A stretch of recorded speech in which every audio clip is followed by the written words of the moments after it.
Hello and welcome to the 40 Athletes Podcast. But before we get started, be sure to sign up for our free course that teaches teens how to develop a positive attitude.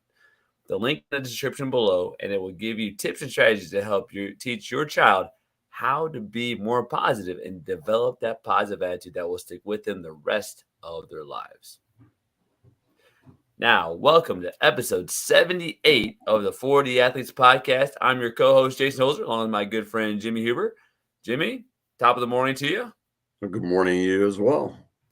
Well, I know it's a somber day today. I know we had the events yesterday, but our guest today though is talks about finding the faith in the field, and it shares his own setbacks and tragic events that happened to him, and how finding faith helped him get through some tough moments. And he's a former athlete as well, but it was a car accident that actually changed the course of his life. So I'm excited to dive in with Ben Hylden today.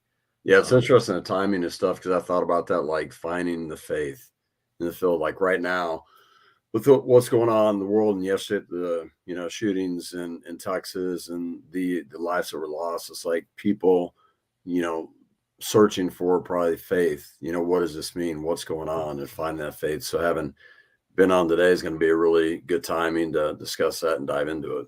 Yeah, absolutely. He's uh, he's an author, and he's got quite the story. So we're excited to bring him on today. So we're going to go ahead and do that. Ben, good morning to you, and thanks for joining Morning, us this guys. morning. Yeah, absolutely. Thanks for having me. We just get right into it. Faith. Like we hear that word talked about a lot. We hear it. There's multiple definitions of it, but to you, what is faith to you, and how has that been part of your story, your book? Why is that so important to you? Well, I'll say it like this. When I was growing up, when you heard the word faith, you thought of something. You thought of how do I live according to that word faith. But faith truly is belief within ourselves. Like it is a belief in, I mean, for me personally, it's a belief in Jesus Christ that transforms me into my new self. And really, it helps me overcome. And that's as I look back at my life and everything that has been thrown in front of me, that's what's got me through, because you see the bigger picture of life and you see that this one obstacle isn't the end all. This isn't going to end me, that I can keep going, that you see eternal life in the future, and that this isn't the end. When life is done on this earth, that's not the end. And so for me, faith is it is life. I mean, for me, when I believe, like when I'm in faith, when I'm living through faith, I'm alive. Like I have confidence. I know who I am as a person. I'm inspired to do many things, and so I'm always craving faith. I'm craving to believe, to continue every single day, to stay in faith, so that I can continue to be myself and have confidence and to have wisdom and love. Love is the most important thing of all that we get through faith. And so for me, it's everything. I mean, it's the gateway into to life on this earth and to eternal life. We'll talk about this, Ben. Your faith was challenged. You Oh go yeah. back, take us back to like, April 6th, 2007, like even Good Friday. Take us back to that day and what took place and through this event, this tragic event that really challenged your faith. Yeah, so like I said, my backstory is this. I grew up in a Christian home in North Dakota. I grew up on a dairy farm, small town, Park River. I was an athlete, played basketball, football, track. Um, we had a great team. We have been playing and traveling tournaments, all around like the Midwest since we were like 8 years old. So we were, for us as a team and as a player, we were good. We were a good, successful team. And so that year, it was my sophomore year in high school. I was 16 years old on that day, and I was going into back therapy, and it was actually Good Friday, so there was no school. and I'd always take this back gravel road that nobody else takes. And so because I was always late for everything, so I'd always take that road. On that day, I had never been in an accident. I had never lost control of my car in my entire life, but on that day I did, and I went down the ditch, hit an approach, and flipped my car into a field numerous times. Wasn't wearing my seatbelt, so I was ejected out the passenger door, going face first into the field. And when my face made impact, that was when my direction, everything that I had thought life was, that I was going to be, that I was going to achieve, that our team in sports, football, basketball was going to achieve, was it, in my mind, was shattered. Um, and in looking back, you know, it never panned out to what it was my dreams were.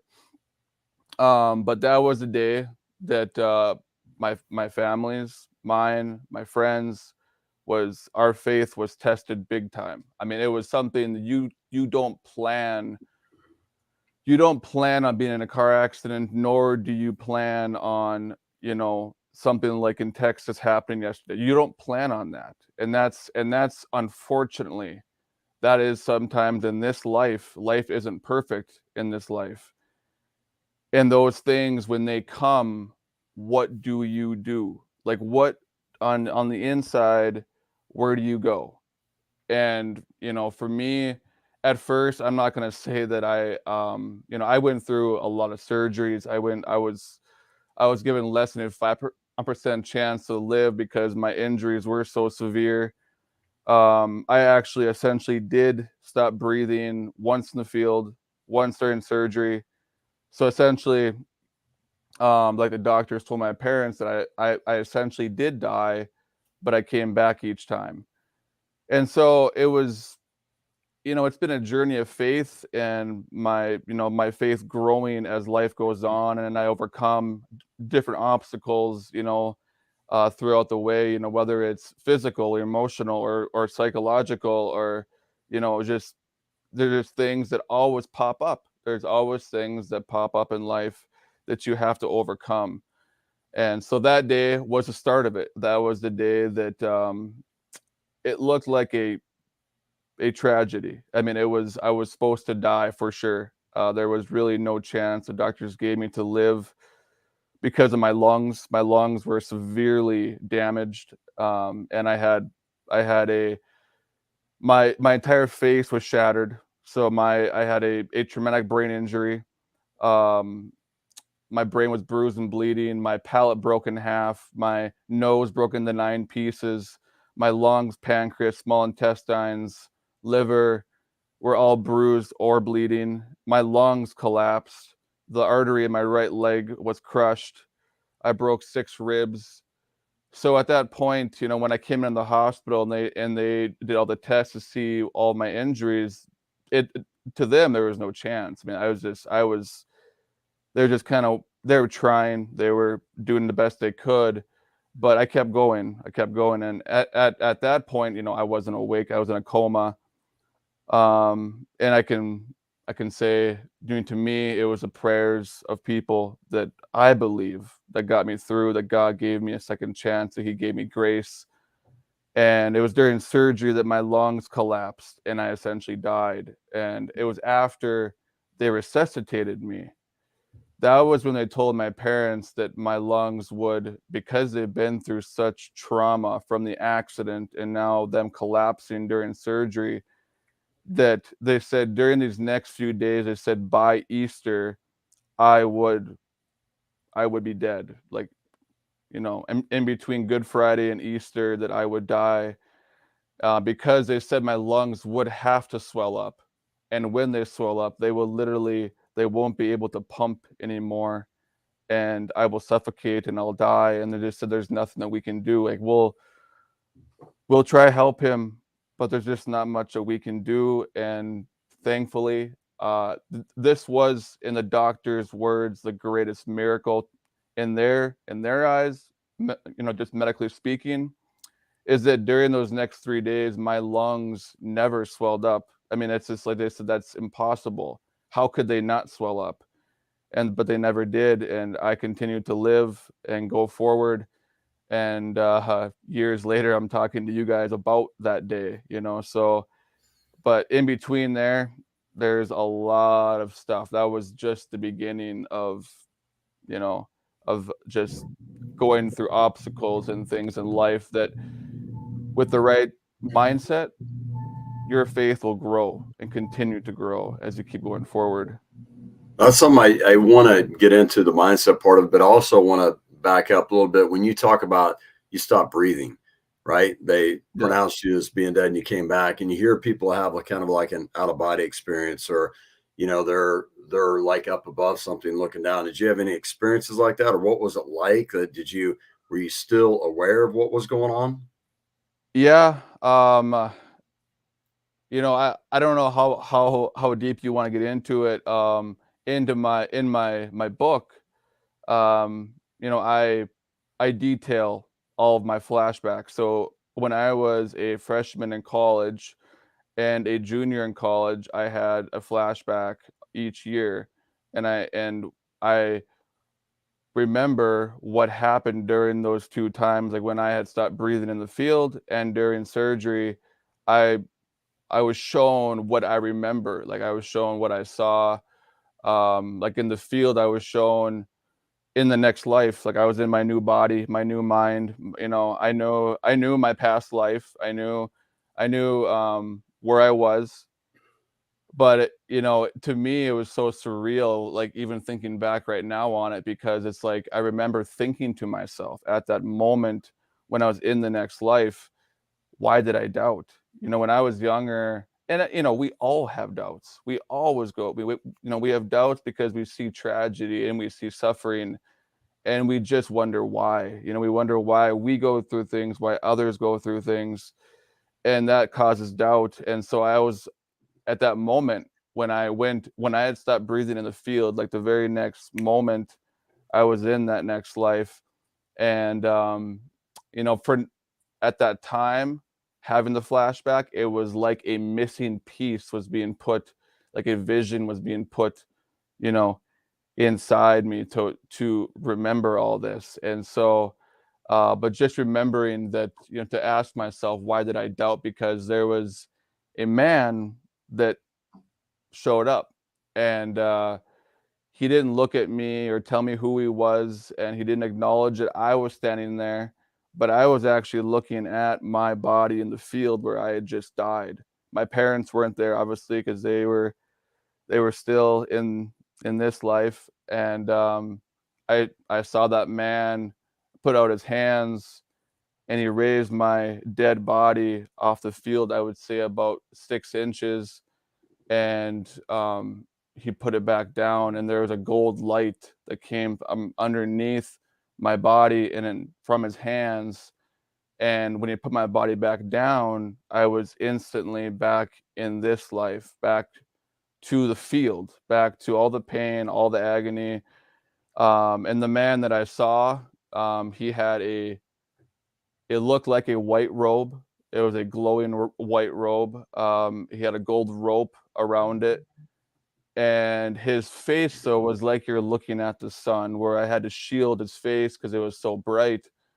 And his skin was like it was bronze. And so I don't know who the man was. He didn't tell me who he was. But that was the first experience. And the second one, um, I essentially saw um, a city, in the next life. I wasn't told what city it was, but that same man who saved my life in the field showed me the city. I just saw from the outside, though. I didn't go inside the city that I remember anyway. But I saw these huge walls around it that were made out of jewels, and these gates going in that were made out of jewels, and there's buildings inside the city. They were made out of material that I don't know what it was. There was a river going down this mountain way in the background, and there was like I could see it. Someone lived on top of that mountain, and there's a tree line up to a certain point of that mountain, and there was lightning and thunder on top of that mountain, but not anywhere else though. The rest of the city was glowing with light. It was the most beautiful, brilliant thing that you could ever imagine in your life. And that man just simply showed me the city.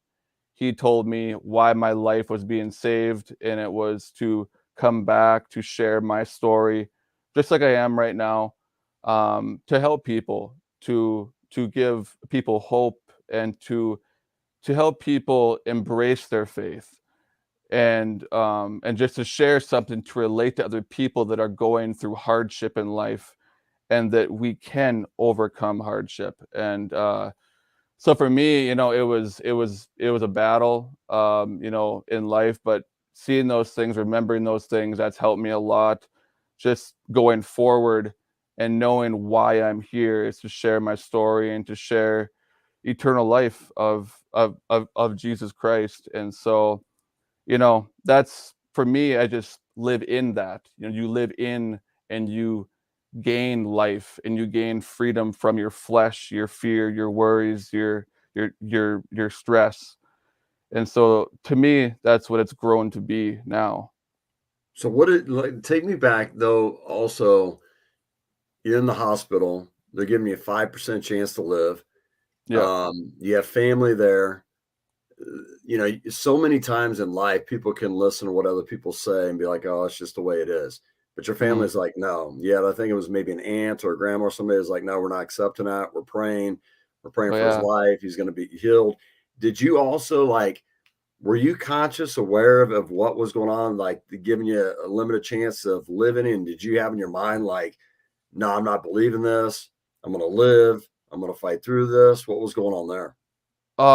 At that point, no, because I was in a coma, so I wasn't aware of what was going on. This was all, I've read the doctor's notes. I've talked to my doctors, to ask what happened before I wrote my book, to get all the facts from them and from my family. But there was people in the waiting room. I had I'll call her an aunt. She's not essentially my aunt, but I call her my aunt. Um, who got everybody in the waiting room when they told my parents that I was essentially gone, that I wasn't breathing. She got everybody in the waiting room to pray all in unison, and just to say, we're not accepting this. And that was actually what uh she said, is that Ben is going to live. And so everybody at that point began to pray. And during that time, they found a lung specialist that was only in the hospital on that day at that time. And he came in and put in chest tubes into me. And that's what brought me back to life. Because before that, they were trying to bring me back, but nothing was working. And so that would be, a family member and friends and family that were praying that, they didn't accept me to die. But I can tell you this: when I came out of my coma, because of my traumatic brain injury, because of all of my injuries, I remember um, just times where I would be coming out of my coma slowly, and I could hear people talking about the way that Ben's going to be this, Ben's going to be that, Ben can't do this, Ben, you know, and I remember thinking, no, there's no way. Like I'm going to play basketball again. I'm going to be normal. I am going to be me again. And like there was no doubt in my mind, like from the first time I heard that and I was just coming out of my coma, so my eyes weren't even open yet, but I could hear them talking about my limitations in life, and that I can't go to school normally. I'm gonna need help in school. I can't play sports ever again. And it's like I didn't believe it. There was no doubt in my mind that I was going to come back, and I was going to play the very next year. And that was, they said, 100% impossible, that I should never do it because it's too much of a risk. And I'm just like, I'm undoubtedly doing it. And so that belief was when I came out of my coma, because I had all these limitations in front of me that I would never be the same person ever again. So that was thereafter. You talk about shifting perspective, and maybe like sometimes our toughest things in life help us reevaluate what we value. Can you go into, like, beforehand and then afterwards, how the things that you value in life changed after going through that experience and what you learned to value the most? And then on top of that, um, like that mindset of like things aside, but keeping that confidence in yourself, like I will do these things again. I will be back there again, and not letting those outside noises come in and place doubt in your mind. Yeah. So for me, my value in life before my accident was just sports. Like it was just about my sports career. Playing college basketball. It was just about that was my whole goal since I was 6 years old. And so I valued that above everything else. I remember the way I was, growing up on the dairy farm. I didn't want to be milking cows. I mean, I don't know many people that do, I guess, but I didn't want to be milking cows. And so that would cause a lot of strife between me and my parents. And and so that was me, where my value wasn't about my family. It wasn't about like an actual future. I mean, I'm not going to go to the NBA, but I didn't ever think about something real. It was always, where it was just like I didn't have, not that playing in college isn't real, but just I didn't think about life beyond that at all. I didn't have, it was just about sports. And so when I came out of the hospital, and it wasn't immediately.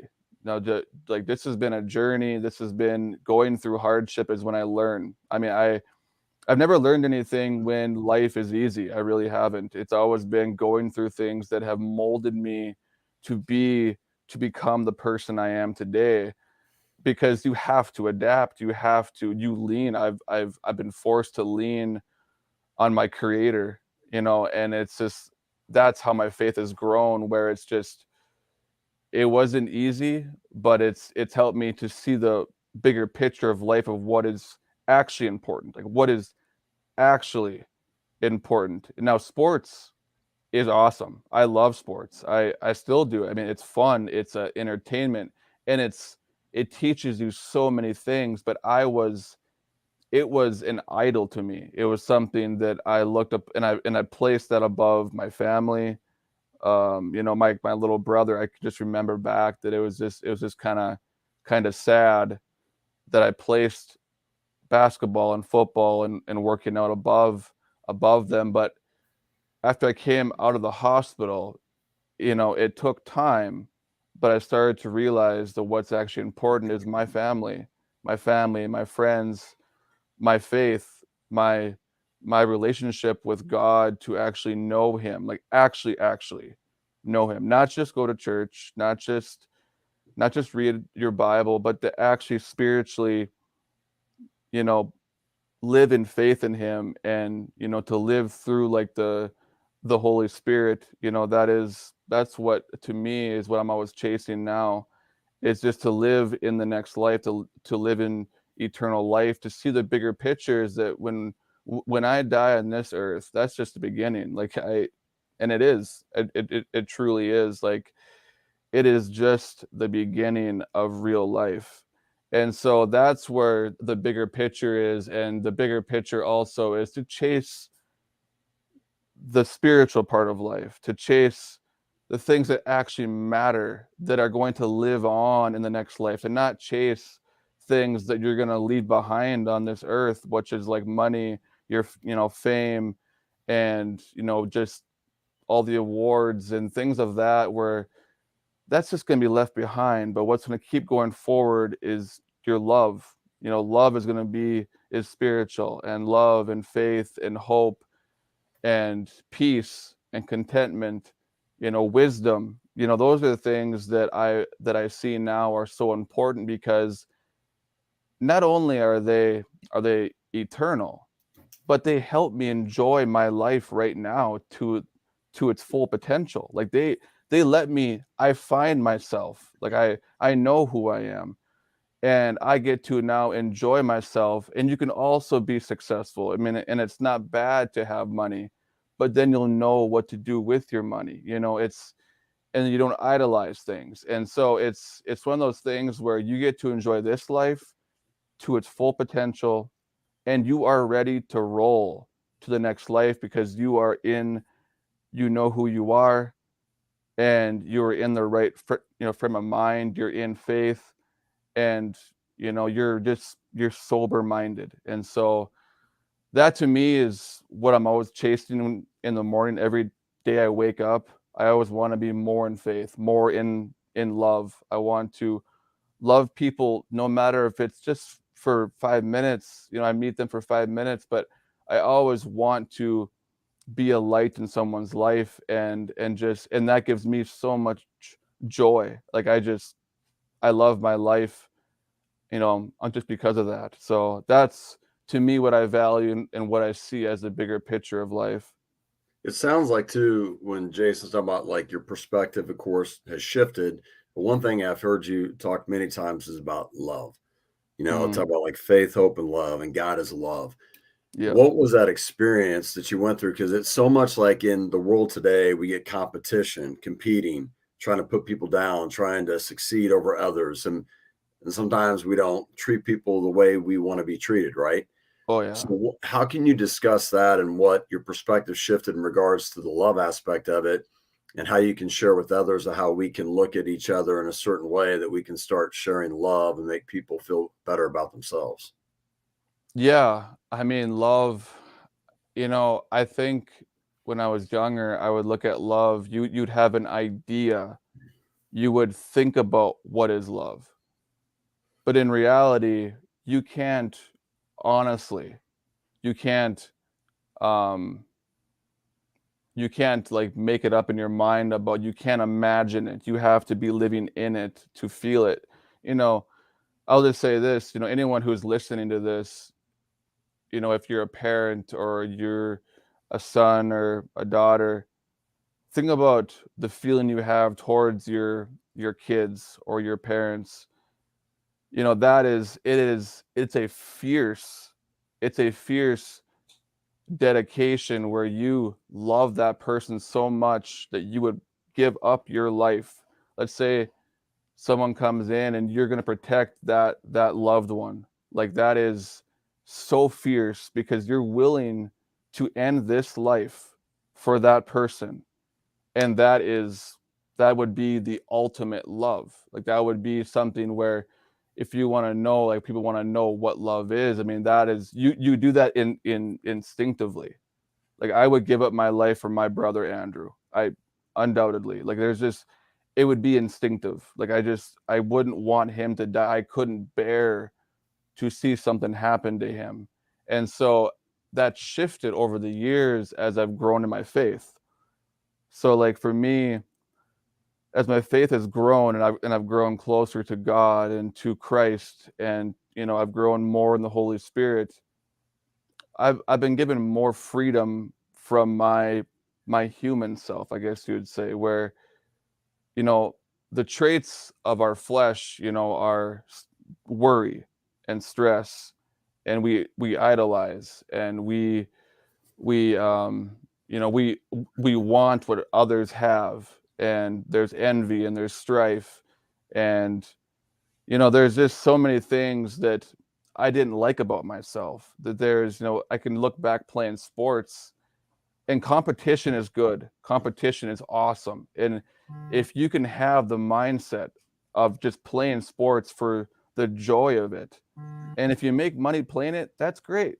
That's great. But don't lose that joy. Don't lose what you started playing it for. When you were a kid, you played because you loved basketball.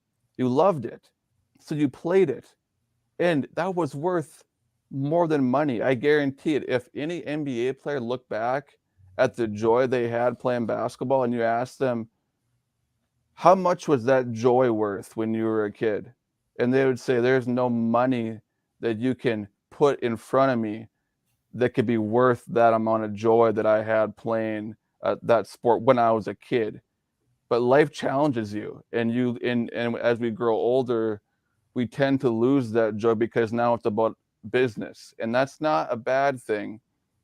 But the goal for me, as I see in life, is to not lose that joy. And if you make money, great. If you do, but don't lose that perspective on what's actually important, because then you can enjoy life to the maximum of every facet of life. And so love, going into sports, it's something that is never ever talked about, but you can be competitive and still love. I mean, obviously you should love your teammates. That should be obvious, but to love your opponents, because there's always going to be competition, but it doesn't mean that you have to look at them in a certain way where they're an enemy. But this is fun. Like, you're playing a sport for fun, and sometimes obviously it gets heated. We've all been there. I mean, that stuff comes. But if you're trying to mold yourself, you're trying to grow. For me, when I play sports now, I don't want to have that mindset where I'm over you. I'm playing against you, but we're brothers. I mean, we're brothers. When I played against my brother growing up, I mean, yes, when he was younger, it was pretty unfair because I was taller and stronger. Now it's equal. And there's been times where I would get really upset because I would lose to my little brother. But it's like, don't let that to lose yourself, to lose your joy of life just because you lost. You come back next time. And if you can have that mindset, for like a rivalry. I had a rival in, our rival was Grafton. We played Grafton, and it was serious. It was all business. I mean, I remember, and it was fun, really fun. But at the end of the game and during the game, it was a battle, no doubt. But I was friends with all those guys from Grafton. We would talk during the game. I mean, we would be hitting each other over the head, an elbow flying, but we would still be on the free throw line, be talking normally, just like making a joke. That's the way that I look at it, where you are ultra competitive, but you still have that friendship, that joy. And at the end of the game, you give them a hug. Good game, brother, whether you lose or you win. And so for me, when I'm in love, like playing sports or whatever I'm doing in life, that's what I'm always chasing, because first off, I love my life. I chase it because it's the best I've ever felt in my life. It is the best I've ever felt when I am living through love and faith. And I also, that is contagious to everybody around you. People see that, they feel that, they want that, and that joy spreads. And there's the light. There's the light in this world. And so that's what God's always told me is, it's one thing to say it, but it's another to actually truly live it and to be that light when you go. And so, we're not perfect. We're not perfect people, but I'm always just trying to gain an inch every single day so I can live more in that and deeper in that every single day. Well, Ben, it sounds like, love is a verb, love is an action, right? It's something that you express to people. And like you mentioned, you may be competitively playing against people from the other side, but that doesn't mean that you treat them any differently. That doesn't mean that you know, ask ill will of them if they beat you. Like, you still, hey, you accept that you like lose with grace and you win with humility, kind of thing, right? So, Mm-hmm. what if you could, give athletes or parents some suggestions, like, hey, what's one or two things that you can teach, young kids, teenagers, or whatever, that, maybe they hate losing, that kind of stuff. They get really in their emotions, on how to see things as like, hey, it's a game. Like, there's more things that are important than that, and be able to handle their emotions in some of those, high intense moments. They can keep a perspective of, it's all good. You know what? I'll get better from it. I'll learn from it. Is there some things that you've implemented that helped you with that? Yeah, I mean, I was a Bible camp counselor for about 3 years, so I was around kids a lot. That was in college, And so, during that time we'd play games, and kids would get pretty intense, and I know all about it. I know all about being competitive, but there's always a line.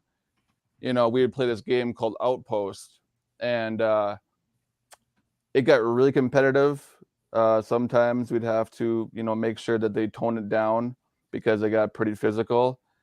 But it was something where, I'd always tell them, like, guys, we're out here and we're having fun. Like, this isn't something where this isn't going to determine the rest of your life. And when you're in a game, let's just say like you're in a high school game or a college game or a pro game. Now it's easier said than done, but to have the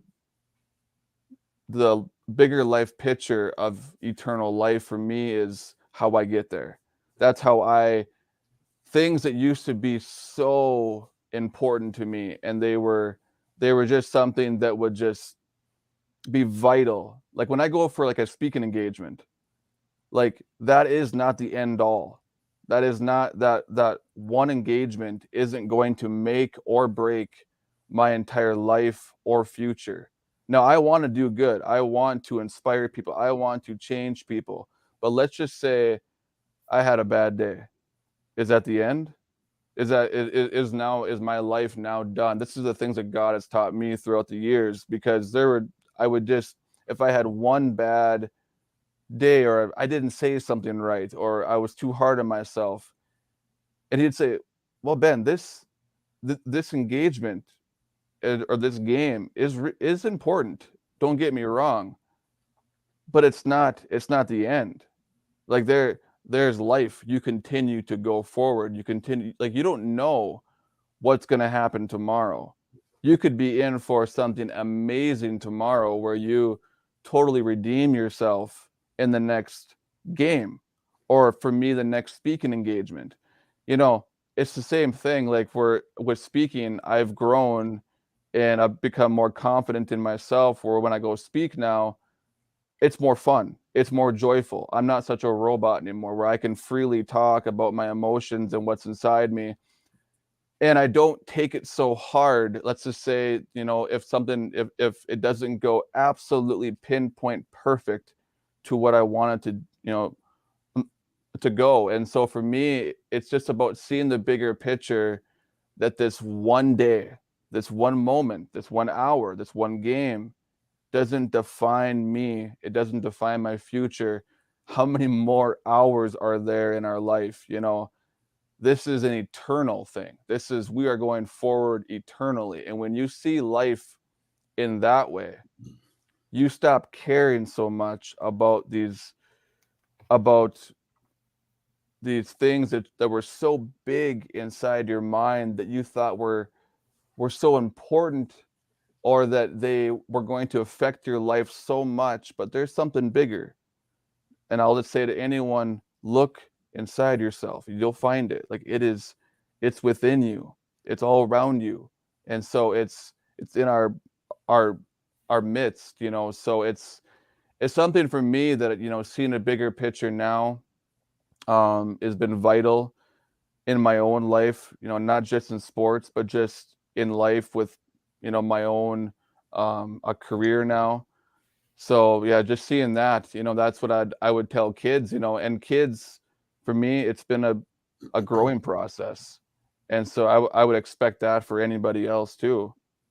That spoke to me right there, Ben, because even for myself, like when I go maybe do a camp, or you go, do certain things within basketball or whatever it might be. And like you said, you might not do as well as you thought you were going to do, or maybe get a comment or maybe you go and you're coaching a game and you don't succeed in the game, and the world's ending, and I'm not going to succeed in this anymore. And you start having these negative thoughts. And I want to dive into that because, like they say, like we have close to 70,000 thoughts a day. Oh, And yeah. 95% of those thoughts are thoughts from yesterday. And you said through your experience you've had, it's helped you to understand, like, why are you worrying about this? Why are you anxious about this? Right. And you talked about also being content, like contentment with things. Mm-hmm. What is your message to people, even for myself, because I get myself caught in thinking about the past, beat myself up about it, or being nervous about the future. How do I get myself to be more present and to Oh yeah. enjoy the moment and be joyful? Yeah. The best way that I can tell anybody, and this is, people would say, well, that's too simple, but that's what it is we make it complicated. We overthink. We are always in the way of our own joy. We're in the way of our faith. We're in the way of our present. Like right now, I'm looking at my computer. You know, if I'm worrying about what I'm going to say, if I'm worrying about tomorrow, or I'm worrying about what I'm going to do after this, I'm not even really thinking about this. I'm going through the motion, but I'm in the present moment right now looking at you guys on my computer, and I know where I'm at. I know what I'm doing. I know what I'm saying. And it's something where I've had to become like a little kid again. No matter how old I get, you know, to us, we're just little kids to God. We're just little children. And there was, I know Jesus said this, where he said, to find the kingdom of God, you must become a little child first. And when I first read that years ago, I'm like, what does that even mean? That doesn't make any sense, because the world tells you that you're supposed to be strong. You're supposed to be a man. You're supposed to be tough. Now that's true. But how do you become that? What is the start of that? Where do you begin? Do you yourself manifest being a man? Do you think in such a way where I'm going to become a man today? I'm going to be strong today. Now that's your strength. My goal, my advice to anybody is, don't lean on yourself. Take a step back.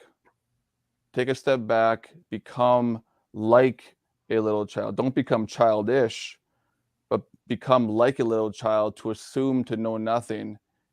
And you're going to find yourself. You're going to find your confidence. You're going to find the present moment right now and right here, where you know that you're alive. You know you're a child of God. You know that everything's going to be okay. You have wisdom. You see the future. Like, you can see the path in front of you, and you know for certain that there's good, you know, or that, like for me, you know, when I have that and I'm in that mindset, you're living in faith. Because as a child, think back to when you're kids. As children, I remember what I would do as a kid is, I was a cowboy. I would go out and I would look for dinosaur bones in the summertime, and we were free. We were free. We had freedom beyond freedom, because there was no bills to pay. You didn't have to perform. Like Jim, you talked about going to camps. You didn't have to be. You weren't the leader. You were a little kid. Your parents took care of you, and you leaned on them fully. That's why as kids we had so much joy.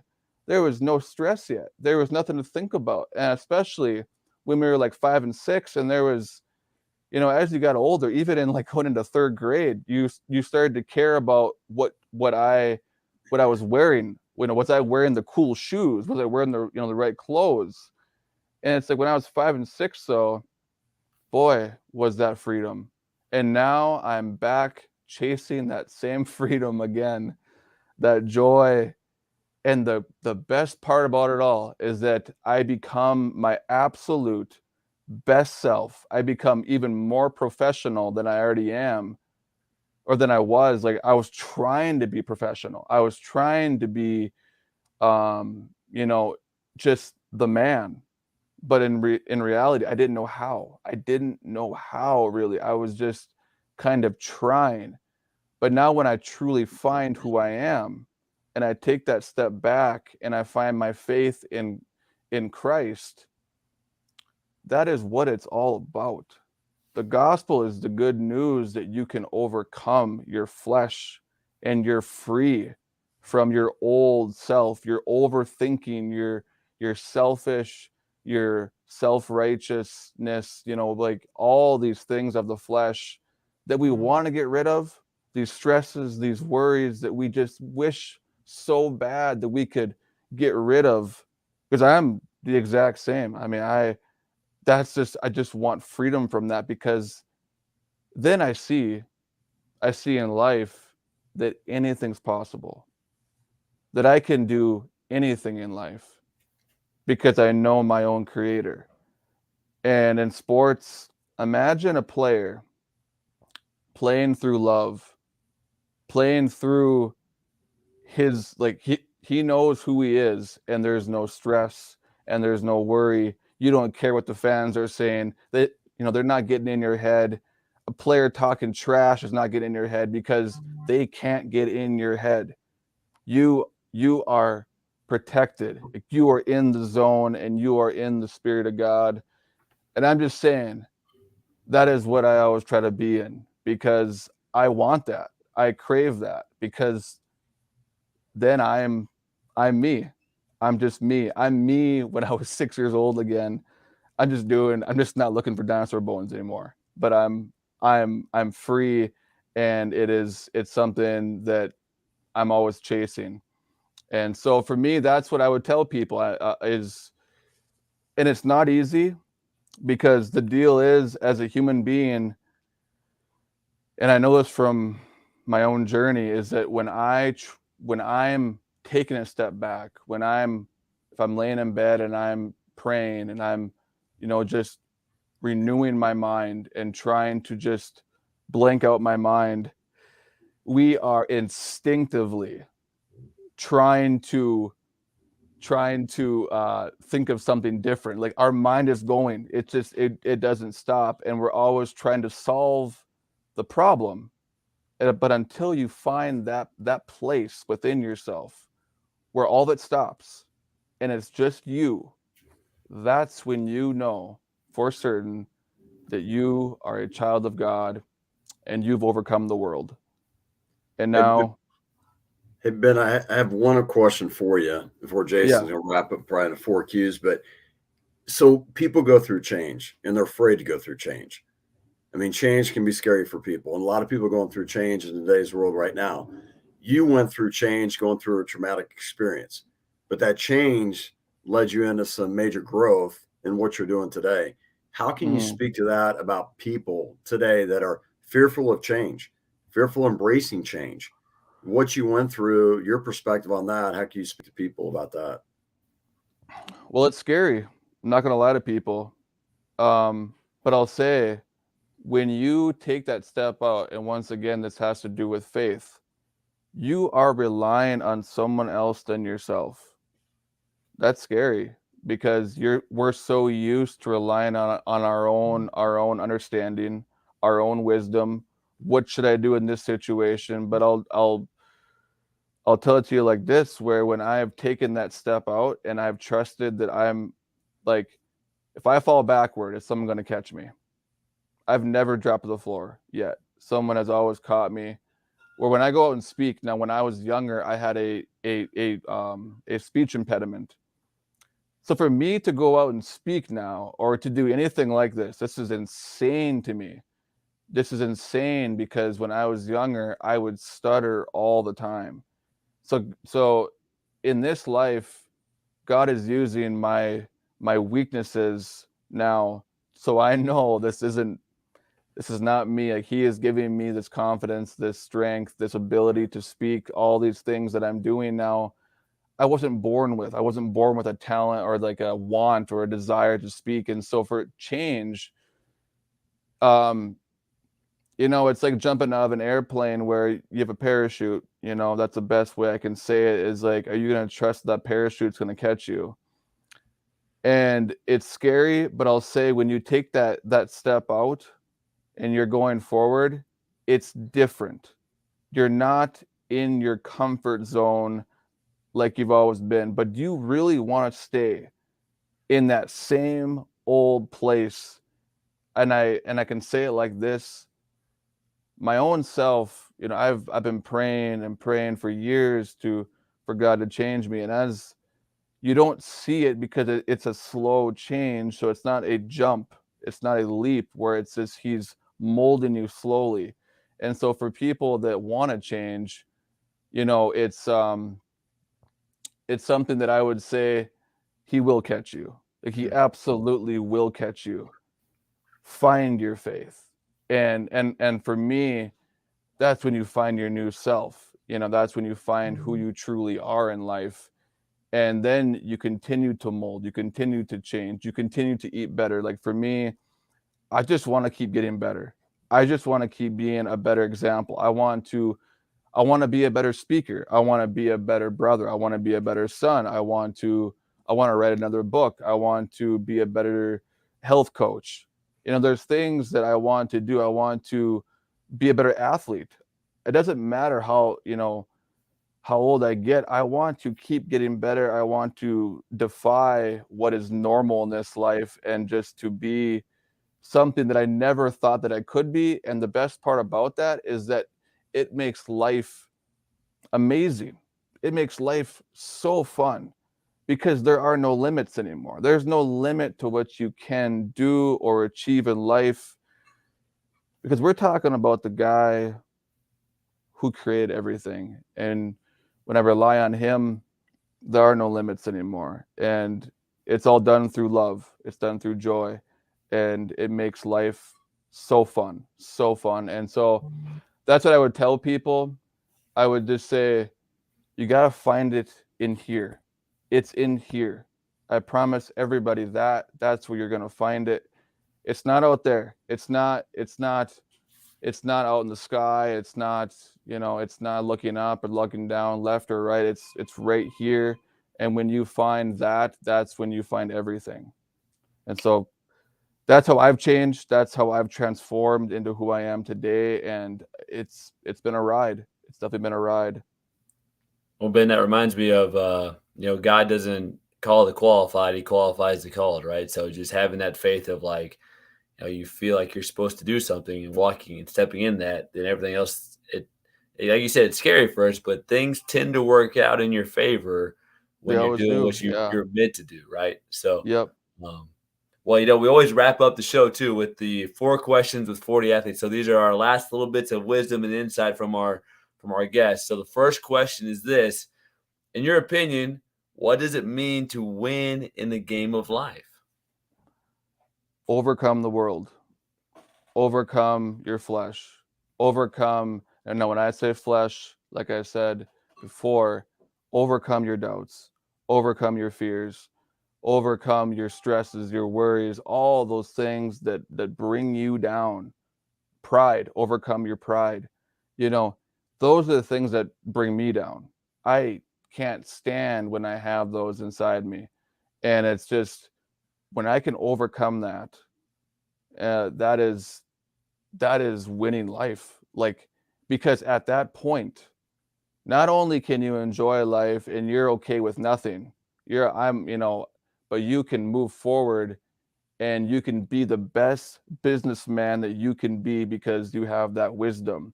You're not chasing riches immediately. You're not just like chasing it right off the bat, trying to get rich. But if that happens in your life, you're going to be able to enjoy it. And that's the beauty of it, is that you're in that frame of mind where you can enjoy everything. And so for me, that's winning life. That's overcoming the world. And the world, is just chasing all of that, chasing the fame, the riches, and just the things of this life that you'll leave behind, and chasing what's actually important, the spiritual qualities, which could lead to everything that you ever want in life. Yeah, that's well put, Ben. Thank you for that. Second one is, if you could spend time with anyone you admire in sports, passed away, alive, fictional, non-fictional, who would you pick and why would you choose them? I would pick Kevin Garnett. He was my my idol as a basketball player growing up. He was the man. Like I'm looking back at it, and it's just like, I seen him rebound. I guess that was like how I grew to love rebounding, where he'd snatch it out of the air and bring it in. He was just someone that I loved to watch because of his passion and his tenacity. And I don't know him as a person. I'm just saying, if there's anybody, I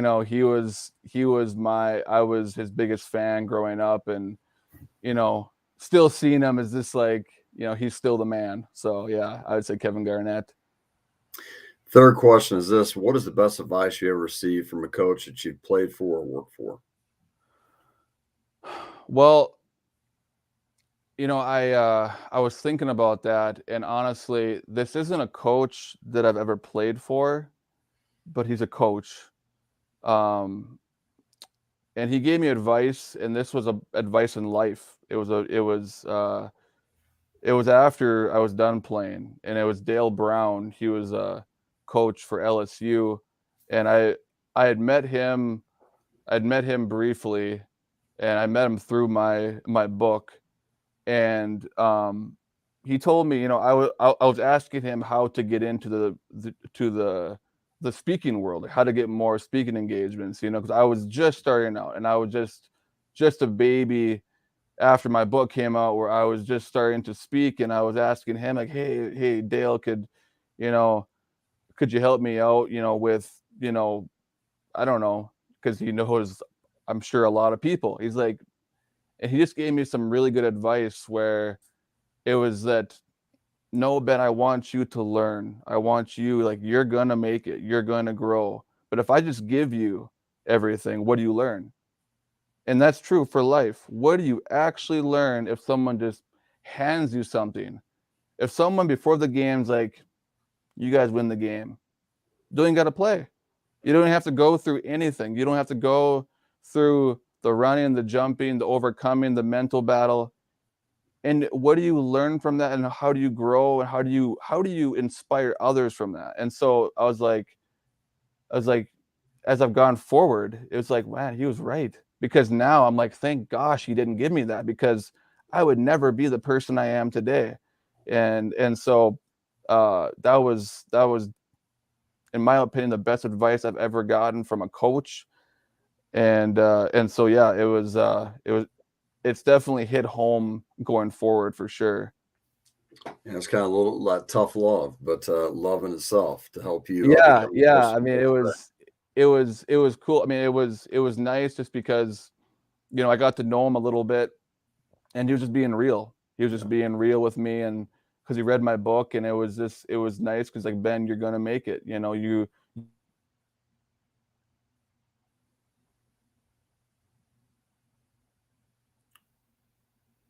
Maybe lost Ben for a second. Yeah, hopefully the TV comes back here.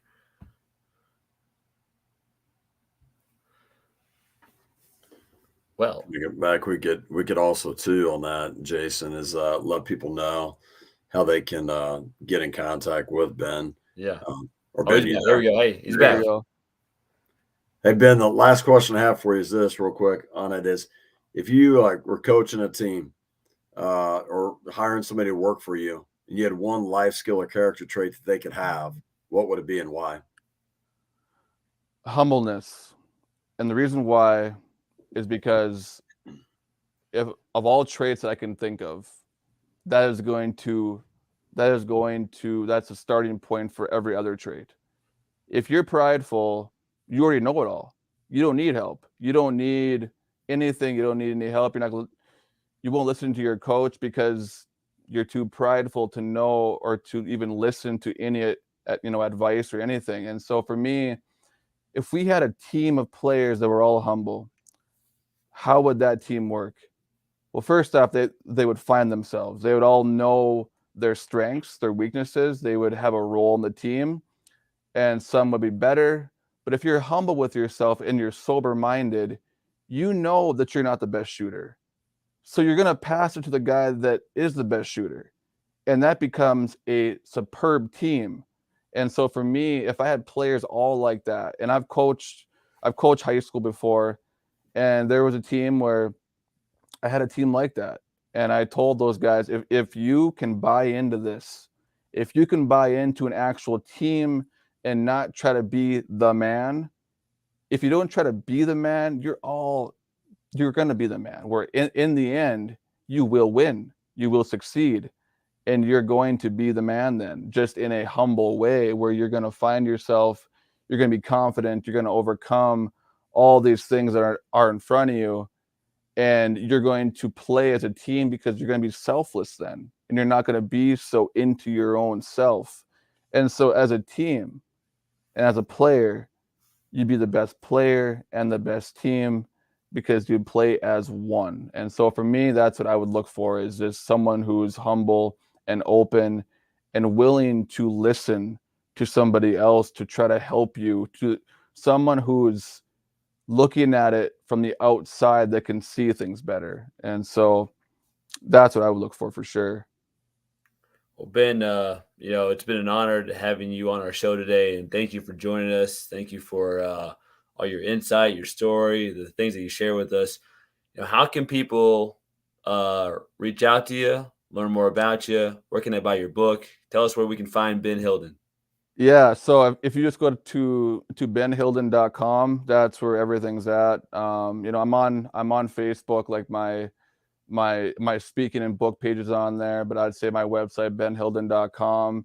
You can buy my book. If you want to do a speaking engagement, that's something that I love doing. And my story, all the videos of my story from different news outlets are on there. So if they want to learn more about that, that's on there.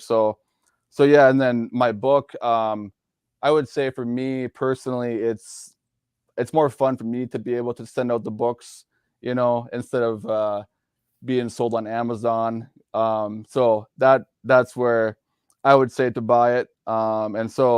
But yeah, that's where you can find me and all of my info. And I really appreciate you guys just inviting me on. It's been fun talking about my story in an aspect I have never actually talked about before. I've never been asked these questions or been able to express things that are inside me that are fun, really fun to talk about. And so I really appreciate you guys just inviting me on.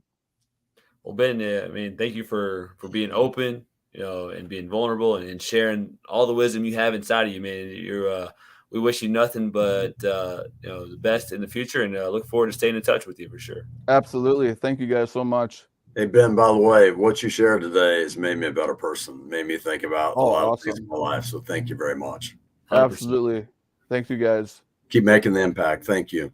Yeah, you're welcome. Thank you. God bless.